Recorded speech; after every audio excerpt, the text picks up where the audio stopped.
மட்டு ஊடக மையம் மற்றும் கிழக்கிழங்கை செய்தியாளர் சங்கம் ஆகியன இணைந்து நடாத்திய அமரர் சிரேஷ்ட ஊடகவியலாளர் ஏஎல்எம் சலீமின் நினைவு தினம் இன்று சனிக்கிழமை 3/4/2026 மட்டக்களப்பு பொது நூலக கேட்போர் கூடத்தில் இடம்பெற்றது. சிரேஷ்ட ஊடகவியலாளர் செல்லையா பெரும்பிராசா தலைமையில் நடைபெற்ற இந்நிகழ்வில் பாராளுமன்ற உறுப்பினர் இரா சாணக்கியன், மட்டக்களப்பு மாநகர நகர பிதா சிவம் பாக்கியநாதன், முன்னாள் பாராளுமன்ற உறுப்பினர்களான கோவிந்தன் கருணாகரம் மற்றும் பா அரியநேந்திரன், சிரேஷ்ட ஊடகவியலாளர் இரா துரைரத்னம், முன்னாள் மாகாண சபை உறுப்பினர் இரா துரைரத்னம், முன்னாள் கோட்டக்கல்வி பணிப்பாளர் எஸ் சுகுமார், அன்னாரது பிள்ளைகள், ஊடகவியலாளர்கள், சமூக ஆர்வலர்கள் என பலர் கலந்து கொண்டனர். இதன்போது நிகழ்வில் கலந்து கொண்ட முக்கியஸ்தர்களால் அஞ்சலி உரைகள் நிகழ்த்தப்பட்டமை குறிப்பிடத்தக்கது. இந்நிலையில் அமரர் சிரேஷ்ட ஊடகவியலாளர் ஏஎல்எம் சலீமுக்கு தென்றல் செய்திகள் ஆழ்ந்த அஞ்சலிகளை தெரிவித்துக் கொள்கின்றது. பத்திரிகை தொடங்கிய இவர் சுமார் 60 ஆண்டுகளுக்கு மேலாக அந்த துறையில் நடுநிலை தவறாமல் இருந்த ஒரு ஊடகவியலாளர் என்ற பெருமையை தனதாக்கி கொண்டவர்.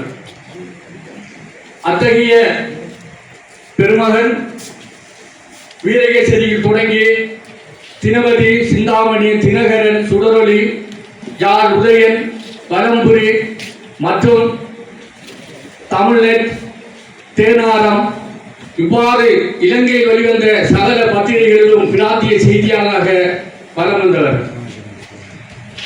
இவர் பாடசாலை மாணவனாக இருக்கின்ற காலத்திலே பூங்கா கலை இலக்கிய மன்றத்தை பாடசாலையிலே நிறுவி தென்றல் என்கின்ற கையெழுத்து சஞ்சிகையை வெளியிட்ட ஒரு பெருமையாளர். அவரோடு இணைந்து பணியாற்றியவர் தான் மறைந்த கவிஞர் அன்பிலின் அவர்கள். சிறுபராயிலிருந்து எழுத்துத்துறையில் பரிச்சயமிக்க ஒருவர்.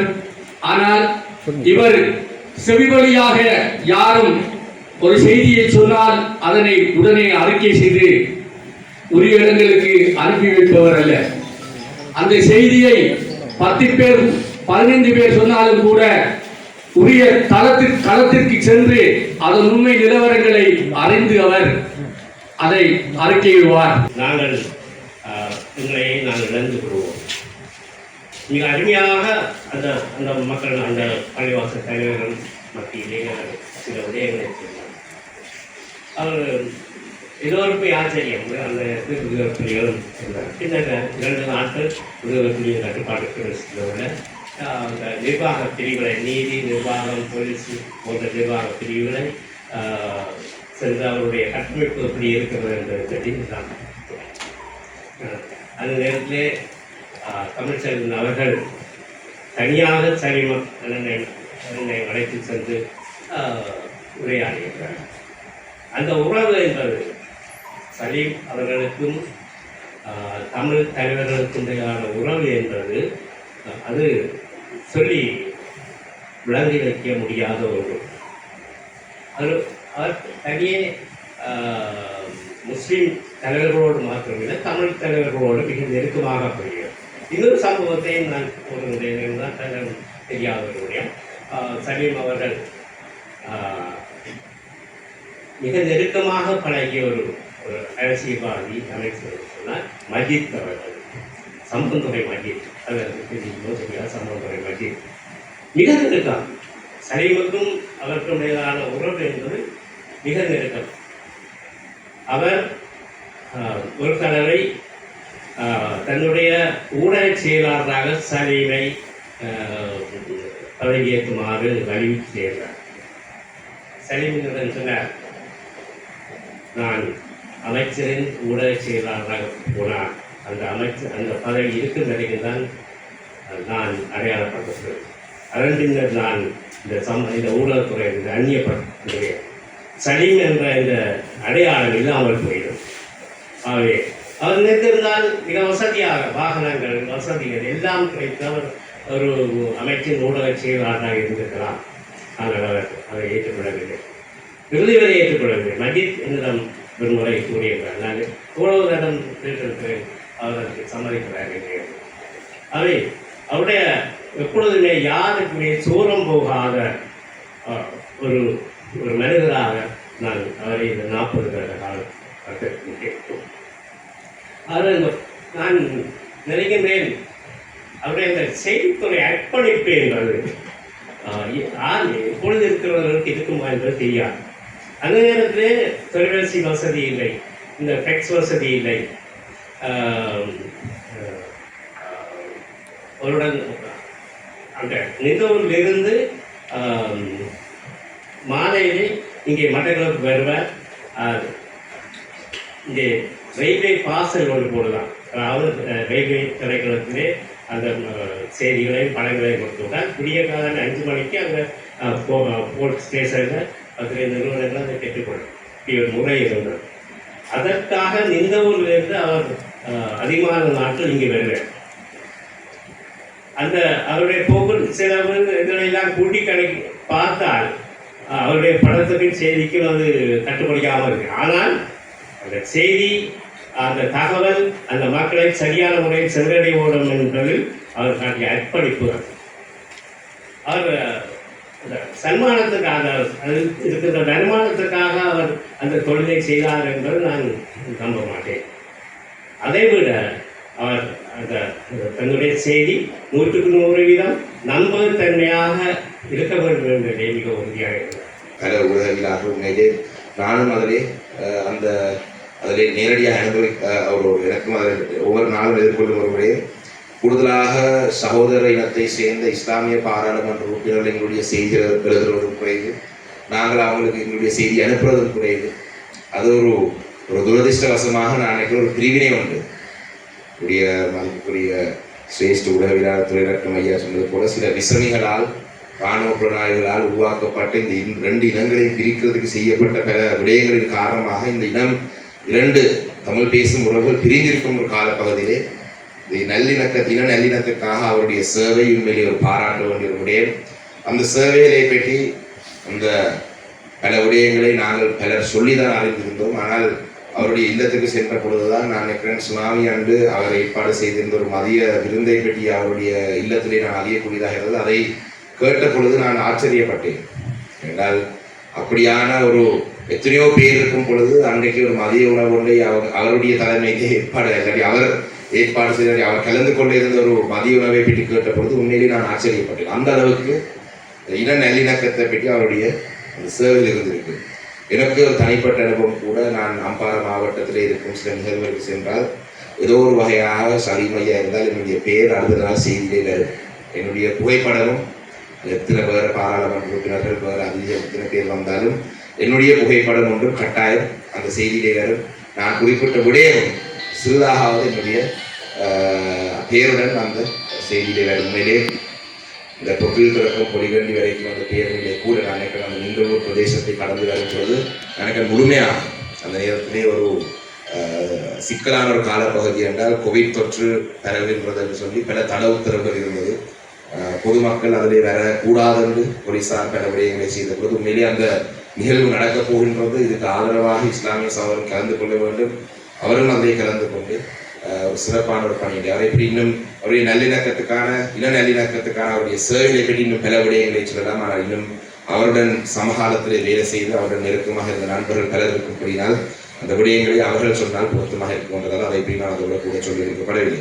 2வது விடயம், செய்தி ஒன்றை வழங்கும் பொழுது அவர் அந்த நினைக்கக்கூடிய பேரிபிராஜா சொன்னார், அந்த செய்தியை அந்த களத்துக்கு சென்று அதில் உண்மைத்தன்மை அறிந்துதான் சொல்லுங்க அதை எழுதுவார். இன்றைய காலகட்டத்திலே ஒரு மொபைல் ஃபோனும் ஒரு இன்டர்நெட்டும் இருந்தால் எல்லாரும் உதவுகிறார் என்ற ஒரு நினைப்பிலே அவதூறு பரப்புவது, மற்றவர்களுக்கு எதிராக செய்திகள் எழுதுவது, அனாமதையான முகநூல் கணக்குகளை வைத்து செய்திகள் பரப்புவது, இதிலே சிலர் பொது நபர்கள் தனிநபர்கள் எழுதுவது போலவே சில அனாமதியான பதிவுகளை பார்க்கும் பொழுது இது ஊடகத்தோட சம்பந்தப்பட்டவர் தான் இது இயக்குறார் என்ற சந்தேகம் வரும். என்னால் அந்த எழுதியிருக்கிற ஸ்டைலை பார்க்கும் பொழுது சாதாரண ஒரு பொதுமகன் எழுதுகிற ஒரு எழுத்துக்கும் ஒரு ஊடகவியலாளர்களுக்கு போதில் எப்பொழுதுமே ஒரு வித்தியாசம் இருக்கும். சிலர் அனைவரும் அல்ல, எல்லா ஊடகவியலாளர்களுடன் இதில் முரண்பட வேண்டாம்.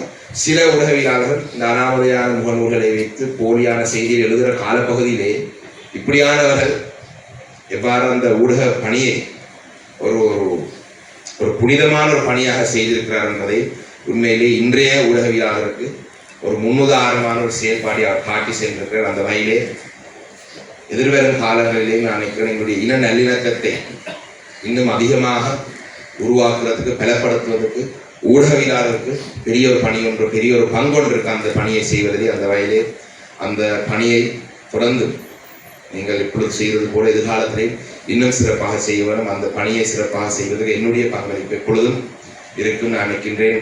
அவருக்கு கௌரவப்படுத்துகிற நிகழ்வுகளில் எங்களுடைய மறைந்த தலைவர் மாவை சினாதிராஜ ஐயா அவர்கள் கலந்து கொண்டதாக சொல்லப்பட்டது. அவருடைய அஞ்சலி நிகழ்விலே எனக்கு கலந்து கொள்வதற்கு அந்த வாய்ப்பு கிடைத்ததை இட்டு உண்மையிலே நான் மகிழ்ச்சி அடைகின்றேன். மீண்டும் ஒரு முறை அவருடைய குடும்பத்தினருக்கு என்னுடைய ஆறுதலை அனுதாபத்தையும் தெரிவித்துக் கொண்டு என்னுடைய உரையை முடித்துக் கொண்டிருக்கிறேன். கூடுதலான நேரம் ஒப்பந்தம் முடிவடைந்து நான் பாராளுமன்றம் செல்லும் வரை கூடுதலான காலம் அம்பாறை மாவட்டத்திலே தங்கியிருந்த நான் அடிக்கடி சலீம் அவர்களை சந்தித்தேன். ஆனாலும் அந்த காலம் என்பது நமக்கெல்லாம் ஒரு போதாத காலமாகத்தான் இருந்தது. இனங்களுக்கிடையே ஒரு பெரிய முரண்பாடு, ஒரு கிராமத்திற்கு ஒரு கிராமத்தவர்கள் செல்ல முடியாத ஒரு நிலை.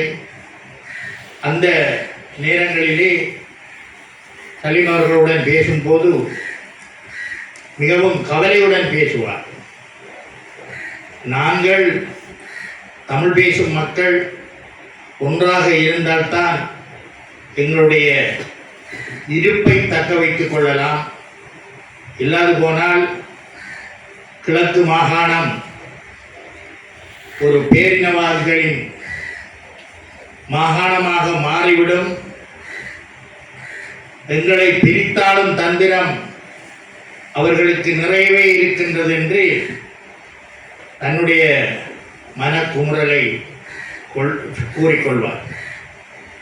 அவர் எப்படி ஒரு பொதுவாக சிந்தித்தாரோ நான் நினைக்கின்றேன் அவரது குடும்ப வாழ்விலும் அதை சிந்தித்தவராக அவர் வாழ்ந்து என்று எங்களுடன் இல்லாமல் சென்றிருக்கிறார். தமிழீழ விடுதலை புலிகளுக்கும் அன்றிருந்த அரசாங்கத்திற்கும் இடையிலே சமாதான ஒப்பந்தம் இடம்பெற்றுக் கொண்டிருந்த அந்த காலகட்டத்தில் தான் அந்த பயணமும் அமைந்திருந்தது. நான் நினைக்கிறேன் என்னுடைய வரலாற்றிலே வாழ்க்கையிலே மறக்க முடியாத பயணம். அந்த பயணத்திலே இணைத்துக் கொண்ட ஒரு சகோதரர் என்னை இன்று சுவிஸிலே வாழுகின்ற எங்களுடைய தினக்குரல் பத்திரிகையினுடைய செய்தியாளராக இருந்து சார்ந்தவராக எங்களுடைய அரியநேந்திரன் எம்பி அவர்கள் வருகின்றிருந்தார். அப்பொழுது அவர் பாராளுமன்ற உறுப்பினர் இருக்கிறேன். அரியம் இல்லை அவர் சாதாரண ஒரு செய்தியாளர், தமிழ் அலை பேப்பருடைய செய்தியாளராக அதனுடைய ஆசிரியராக இருக்கிறார். அப்பொழுது சந்தவராஜா மிகவும் இறுக்கமான நண்பருடைய அடிக்கனுடைய கதை என்னுடைய பெண்ணாளர் வீட்டுக்கு அவருடைய வைஃப் வருவார். இன்றும் என்னுடைய மனைவியுடைய பெயரை சொல்லி கதைக்கிற ஒருவர் சந்தவராஜா அவர். அதே போல வேதாவும் கூட. அப்போ நாங்கள் வண்டிக்கு சென்ற போது வண்டியிலே தமிழக விடுதலை புலிகளுடைய அனைத்து கட்டமைப்புகளும் எங்களுடைய முஸ்லீம் ஊடகவியலாளர் காட்டப்பட்டது. அங்கே அந்த வானொலிக்கும் நாங்கள் சென்றோம். அந்த வானொலியிலும் பேட்டியும் வழங்கினோம். அப்பொழுது சலீம் அவர்களும் வரை வந்திருந்தார். அப்பொழுது நாங்கள் அந்த சந்திப்பில் இருந்தபோது தமிழக விடுதலை புலிகளுடைய அரசியல் துறை பொறுப்பாளர் சூனாபானா தமிழ்ச்செல்வன் அவர்கள் சலீம் அவர்கள் மிக கௌரவப்படுத்தினார். அடிக்கடி பார்த்தேன். அப்பொழுதுதான் ஸ்ரீலங்கா முஸ்லிம் காங்கிரசுடைய தலைவர் ரவுஃப் ஹக்கீம் அவர்களுக்கும் தமிழக விடுதலை புலிகளுடைய தலைவர் வேலுப்பிள்ளை பிரபாகர் அவர்களுக்கும் இடையே நடந்த ஒப்பந்தம் முடிக்கப்பட்டு விட்டதாக சூனாபானா தமிழ்ச்செல்வர்கள் அந்த எங்களுடைய செய்தியாளர் சந்திப்பிலே சொன்னார். 99ஆம் ஆண்டு பதவியேற்றவர் இரா துரைரட்னம் ஐயா அவர்கள். இரா துரைரட்னம் அண்ணன் அவர்கள் 99ஆம் ஆண்டு பதவியேற்று தொடர்ச்சியாக 2005ஆம் ஆண்டு வரையில் இருந்து இன்றும் அவர்தான் தலைவராக இருக்கின்றார். ஆனால் இடையிலே இப்பொழுது நாங்கள் கிருஷ்ணா அவர்களை தெரிவு செய்திருக்கின்றோம் என்பது வேறு விடயம். அந்த 1999 இருந்து 2005ஆம் ஆண்டு காலப்பகுதி தான் தமிழ் தேசிய கூட்டமைப்பை உருவாக்கிய காலம். இதில் இருக்கின்ற வரலாறு என்னவென்றால், தலைவராக துரைரட்ன மன்னன் அவர்கள் இருக்கின்ற போது ஆலோசகராக இருந்தவர்கள் இருவர். ஒருவர் தராக்கி சிவராம் அவர்கள், மற்றவர் கோபால ரட்னம் ஐயா அவர்கள், கோபால அண்ணன் அவர்கள். நான் பொருளாளராக இருந்தேன். சன் தவராஜ் அவர்கள் செயலாளராக இருந்தார். உபதலைவராக எங்கள் நாட்டுப்பட்டாளர் நடேசன் அவர்கள் இருந்தார். இந்த கால பகுதியில் தான் 2001ஆம் ஆண்டு ஆகஸ்ட் மாதம் 20ஆம் தேதி தமிழ் தேசிய கூட்டமைப்பு உத்தியோகபூர்வமாக உருவாக்கப்படுகின்றது. அதற்கு முன்பு அதுக்கான பணிகள் செய்யப்படுகின்றது. அந்த பணிகளை தமிழ் தேசிய கூட்டமைப்பு எடுத்து சென்று அதை நிறைவேற்றி அதிலே அந்த தமிழ் தேசிய கூட்டமைப்பு உருவாக்கப்பட்டது என்ற வரலாற்றை நாங்கள் முதலிலே அறிந்து கொள்ள வேண்டும். சனிமன்னனை பொறுத்த மட்டில் எனக்கு ஏற்கனவே நான் 1990ஆம் ஆண்டு தான் நான் ஊடக பணியிலே வந்தேன். ஆனால் ஊடக பணியிலே வருகின்ற போது என்னுடன் நெருங்கி பழகியவர்கள் இங்கே இருக்கின்ற எங்கள் துரைரட்ன மன்னன் அவர்கள், நாட்டுப்பட்டாளர் நடேசன் அவர்கள், இப்பொழுது இருக்கின்ற சன் தவராஜ் அவர்கள், மாமனிதன் சிவராம் அவர்கள் கொழும்பிலிருந்து இங்கு வருகின்ற போது விடுதலை புலிகளின் கட்டுப்பாட்டு பகுதிக்கு நான் தான் அவரை முதலாவது கொண்டு சென்றார் என்ற வரலாறு இருக்கின்றது. தமிழ் தேசிய கூட்டமைப்பை உருவாக்குவதற்காக இறுதிக்கட்ட பேச்சுவார்த்தைகளிடம் வருகின்ற போது தெலவுரை இருக்கக்கூடிய செல்வம் அடைக்கலான் அவர்களையும், இபிஆரில் இருக்கக்கூடிய சுரேஷ் பிரேமச்சந்திரன் அவர்களையும் நானே அழைத்து விடுதலை புலிகளின் கட்டுப்பாட்டு பகுதியாக இருக்கக்கூடிய பொக்கட்டிச்சோலையிலே கலைத்து அவர்களுடன் பேசிய பல வரலாறுகள் இருக்கின்றது. ஆகவே இந்த நேரத்திலே சனிமன்னன் அவர்களை நாங்கள் பார்க்கின்ற போது நான் அவருடைய இல்லத்துக்கு 2 தடவை சென்றிருக்கின்றேன். இங்கே இருக்கின்றார். அவர் மகள் 1989ஆம் ஆண்டு பிறந்த நாள் கொண்டாடுங்க என்று நினைக்கின்றேன், அல்லது இன்னொரு நிகழ்வு கண்டு நினைக்கின்றேன். நாங்கள் போய் அங்கு சந்தித்த வரலாறு இருக்கின்றது. இவரின் தாயார் எங்களுடன் நட்பாக பழகிய பல சந்தர்ப்பங்கள் இருக்கின்றது. இறுதியாக இவரின் திருமணம் நடைபெற்ற போது நானும் துரைரட்னம் அவர்களும் அங்கு சென்று வந்திருக்கின்றேன். இவ்வாறு இந்த குடும்ப பின்னணியிலே நாங்களும் அவரும் ஊடகத்துறையிலே இருந்து பல்வேறுபட்ட ஒரு ஒற்றுமையாக வாழ்ந்திருக்கின்றோம். ஆனால் சனிமன்னனை பொறுத்த மட்டும் 2 விடயத்திலே உறுதியாக இருந்தார். இனப்பற்றுள்ளவர், மொழிப்பற்றுள்ளவர்.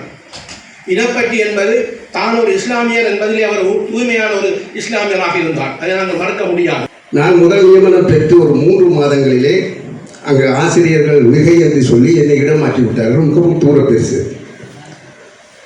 அந்த இடமாற்றத்தை சர்ச்சை செய்வதற்காக நான் கல்வி கல்லூருக்கு 2-3 தினம் அலைஞ்சேன். கடைசியாக ஒரு நாள் அந்த சிஹெச் என்று சொல்கின்ற ஒரு ஆஜான பாகு, அவர் அக்கிரபத்தை சேர்ந்தவர், அவரோடு கதைத்து விட்டு நான் பஸ்ஸுக்காக காத்திருக்கின்ற போது சலீம் அவர்கள் என்னை கண்டார். என்னடா நீ இங்கே நிற்கிறேன் என்றால், அவர் மூத்தவர், நான் என்னடா நிற்கிறேன், இப்படி ஒரு விஷயம் பண்ணார் என்று சொன்னேன். அவர் என்னை வலுக்கட்டாயமாக எடுத்துட்டு போய், எனக்கு போகிறதுக்கு விருப்பம் இல்லை, ஏன்னா அவரோட கதைத்துக்கு வந்துட்டேன்னா அது கிடைக்காதுன்னு தெரியும். இல்லை நீ வார் என்று என்னை வலுக்கட்டாயமாக எடுத்துட்டு போய் நான் கதைத்த அந்த முதன்மை அதிகாரிக்கு 2 வார்த்தைகள் அவர் குறிப்பிட்டார். ஒன்றுமே கதைக்கவில்லை. ஒன்று, இவர் என்னுடைய சகோதரர் என்றார். முதலாவது வார்த்தை. அந்த அதிகாரிக்கு தூக்கி வாரி போட்டு முந்து பார்க்குறேன். என்னடா இவனை போட்டு சகோதரர், சரி முடிங்க. 2வது சொன்னார், இவருடைய பாதுகாப்பு ஒன்று இருக்கின்றது, அப்படி ஏதும் பிரச்சனை வந்தால் நீங்கள் தான் பொறுப்புக்கிட்ட. எனக்கு கொஞ்சம் நடந்தது. ஏனென்றால் நம்மளை வச்சிருந்தால் என்னெல்லாம் கிடைக்கலாம். ஒரு கதையும் இல்லை. 2 நாட்களால் எனக்கு அந்த ஆசிரியர் இடமாற்றம் சர்ச்சை செய்து கடிதம் வந்தது.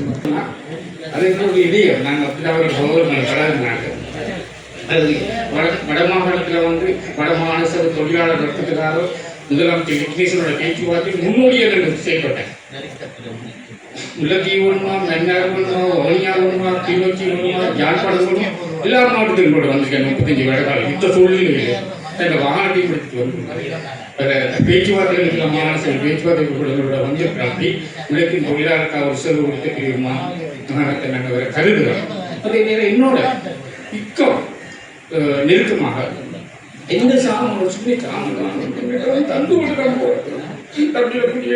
அப்படி ஒரு சரி பண்ணுற ஒரு சகோதர வாய்ப்பாளர் இருக்கிறார். அதே நேரம் அந்த சாரான வந்துட்டு இந்த பிள்ளைகளை கூட்டிட்டு வரது நாங்கள் மனைவி கூட சொல்லலை. ஏன்னா அப்படி நாங்கள் சரி பண்ணாங்க. இந்த சகோதர வாய்ப்பை நாங்கள் இன்னைக்கு அனுப்பினா பிடிக்கிற டைம் புரியல. நாங்கள் பஸ்ஸில் வந்து நாங்கள் இந்த பிள்ளைகளை கூட்டி வரணும். அப்படி நாங்கள் கூட அவங்களோட குடும்பத்தோட கிட்டத்தட்ட நான் நினைக்கிறது 35 வருடத்துக்கு மேலே அவங்களோட குடும்பத்தோடு நாங்கள் நட்பாக இருக்கோம். வீட்டை எங்களுடைய நண்பர் இன்னைக்கெல்லாம் வந்திருக்காங்க, உங்களோட மாசம் எல்லாம் வந்திருக்காங்க. அதனால நாங்கள் இன்றைக்கும் எங்களுடைய தொழிற்சாங்க அவரை நாங்கள் நினைவு கொண்டு தான் இருக்கணும். எல்லாரும் செய்யும்போது நாங்கள் இவர்களோடு வந்து முதலாக நாங்கள் அவரை நினைவாங்கி காவிரியில் நாங்கள் செலுத்தினாங்க. அப்பொழுது தமிழர் விடுதலை கூட்டணியிலே எலெக்ஷன் கேட்டு கொண்டிருந்தார் சம்சுதீன் அவர்கள். அவர் அடிக்கடி வேல்முருகண்ணனின் வீட்டுக்கு வருவார். அந்த நேரங்களிலே அந்த செய்திகளுக்காக சலிமன்னனை அப்போது எனக்கு பெருசா தெரியாது, அவர் செய்தியாளர் என்று வேல்முருகண்ணன் அறிமுகப்படுத்தியிருந்தார். அப்போதுதான் சின்ன ஒரு அறிமுகம் அவரோடு. மிகவும் இளமையான தோற்றம். அவர் இப்ப நோய்வாய்ப்பட்டு இருந்த நிலையிலே அவரை பார்க்கும்போது பெரிய மனவருத்தமாக இருந்தது. உண்மையிலே அப்படி ஒரு இளமையான தோற்றத்தோடு எழுச்சியோடு செய்திகளை எல்லாம் வெளிவிடுகின்ற அந்த பக்குவம் அவரிடம் இருந்தது. உண்மையான ஒரு விடயமாக இருந்தது.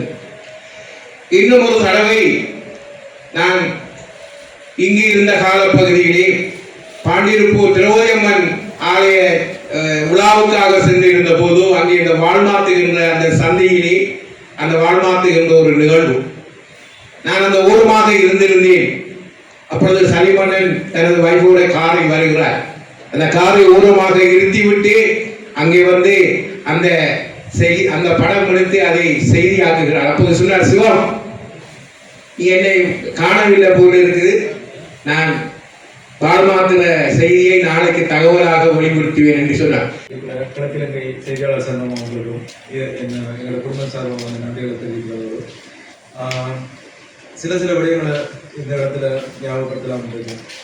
இதனோட சேவை எந்த அளவுக்கு இருந்துச்சுன்னு சொன்னா, அவர் எந்த அளவுக்கு வந்து இந்த ஊடகத்துறையில வந்து ஒரு நியாயமான அளவு அல்ல அர்ப்பணிப்புடைய ஆளை இருந்துச்சுன்னு சொன்னா, நான் ஊடகத்துறை ஒரு கட்டத்துல வெறுக்கிற அளவுக்கு இருந்துச்சு. ஏன்னு சொன்னா, அவர் அந்த அளவுக்கு வந்து குடும்பம் என்றதை விட அவருக்கு ஊடகத்துறைங்கிறது வந்து அவரை கடமைங்கிறது வந்து ஒரு முக்கிய ஒரு இதாக இருந்துச்சு. அது வந்து அந்த நேரம் நான் விளங்கிக் கொள்ளாட்டியும் அவர் மரணத்துக்கு பிறகு வந்து நான் அதை விளங்கிக் கொள்றேன். இந்த துறையில அவருக்கு இருந்த பொறுப்பு அந்த அளவு வந்து ஒரு அர்ப்பணிப்பை வந்து கட்டாயமா வந்து தேவையான ஒரு விஷயம் இருந்திருக்கு அந்த அர்ப்பணிப்பு.